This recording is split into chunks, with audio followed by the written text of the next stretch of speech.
you created any publishing experiences for your kids where they've been able to share their work with an audience outside of Leyden? I have not. No. I'm able to find anybody. Yeah. Holy. Collaborating with other classes. Oh, not particularly. Oh, you're Or talking kids collaborating? Or- Not No, just no, like no. collaborating, just Like publishing. publishing Just online? your kids Yeah. have published work, Mhm. yeah. Yeah, blogging. Yeah. What Yeah. YouTube. Oh yeah. I Yeah. think we all probably use Blogger. Yeah. No? And math, that'd be hard in math.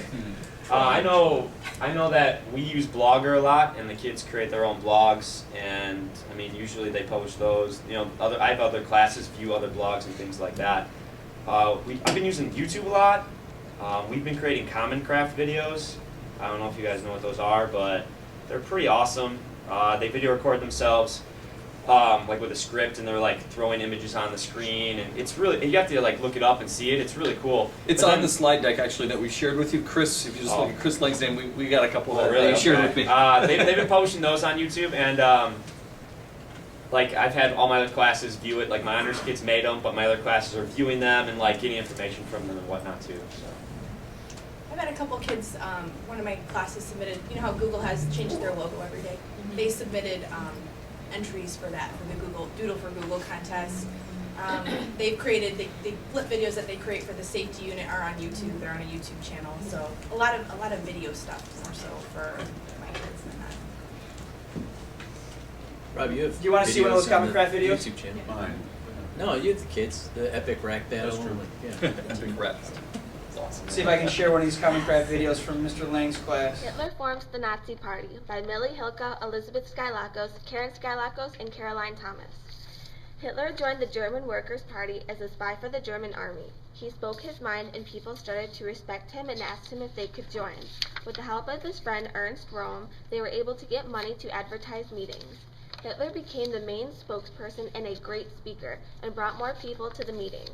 Hitler believed in equality, but only for Germans, so he convinced everyone to believe the same thing, like a king that Thomas Hobbes would approve of, and changed the name of the group to the National Socialist German Workers' Party in 1920, which was later called the Nazi Party.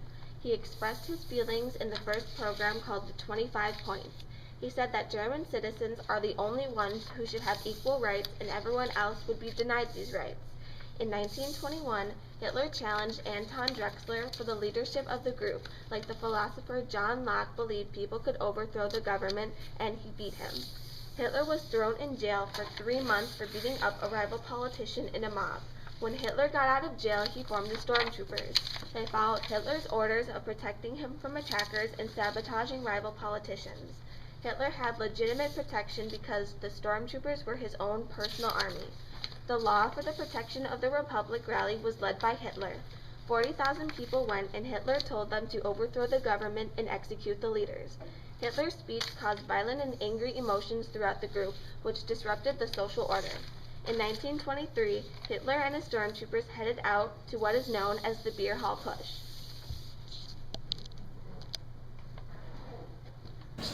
I think the publishing the publishing thing is interesting because I think a lot of students themselves and teachers really kind of forget about it, right? They're using all sorts of Web 2.0 applications. They don't think that they're really publishing, but they're all really available. So we had a student last year use the application called Themify, and they just shared it with their teacher on a Twitter hashtag when we had Twitter open. So when the developer of the application saw that his application was being used, he actually saw our students' blog or Themify post that they made and actually called me and wanted to highlight her on their website. So, and again, the student wasn't thinking anything about it. They were just using an application. But the reality that kind of sinks in with them when they hear about other people viewing their work, I think is pretty powerful. So I think we'll see that increase, that they realize what's going on over time. The great thing I did with that lesson is, I mean, you still incorporate a lot of literacy strategies into that as well. I mean, you're not just throwing technology out there. I mean, I had 10 significant events in the rise of Hitler for that, and basically I just gave them the event, and I go, look, you have to do the research.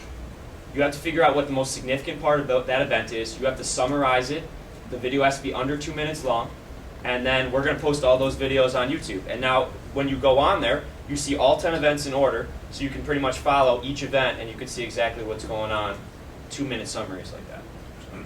Yeah. And, when you guys use YouTube, do you make your own YouTube channel for your class, or is it a district-wide? Or? Each teacher does their own thing. Each You are, okay. Yeah.